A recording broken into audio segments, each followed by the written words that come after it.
Hello, traders. FX Pip Collector here. Today is Friday, June 28th, and I'm going to be analyzing the dollar yen, starting on the monthly, working my way down to the 1 hour time frame for the full top-down analysis.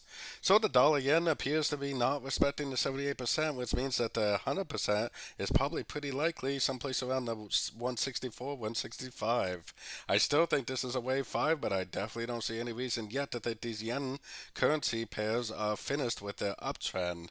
So definitely still very bullish as of now.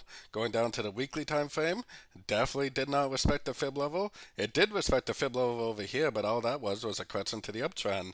Now it looks like it's blowing past here, which makes me think that the next area of resistance is just above the 164. So definitely looking for longs and an uptrend on shorter time frames. Going down to the daily time frame, there's definitely a couple other areas of resistance. The next closest one is the 162.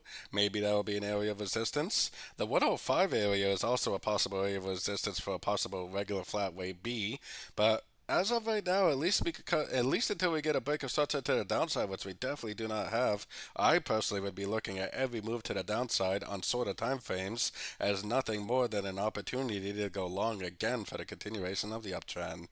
Going down to the 4 hour time frame, I don't really have any desire at all to go short. I personally would be patiently waiting for more three-way pullbacks. 1, 2, 3 waves down, 1, 2, 3 waves down, 1, 2, 3 waves down. 1, 2, 3 waves down to go long for the continuation of the uptrend. I honestly think that the only strategy on every single one of the yen pairs is to look for pullback entries to go long, hopefully three-way pullbacks for the continuation of the uptrend. So taking it right down to the 1 hour time frame, kind of already have a three-wave down. 1, 2, 3. If it turns into an engulfing move to the upside, I would go long again for the continuation of the uptrend. There is no proof at all that this trend is over. The thing that I don't get about most retail traders is when they see that the monthly time frame is up, the weekly time frame is up, the daily time frame is up, the 4 hour time frame is up, retail traders go down to the 1 hour minus and say, oh man, I need to go short. It's overbought at an uptrend. It's way, way overbought. That is totally the wrong mentality.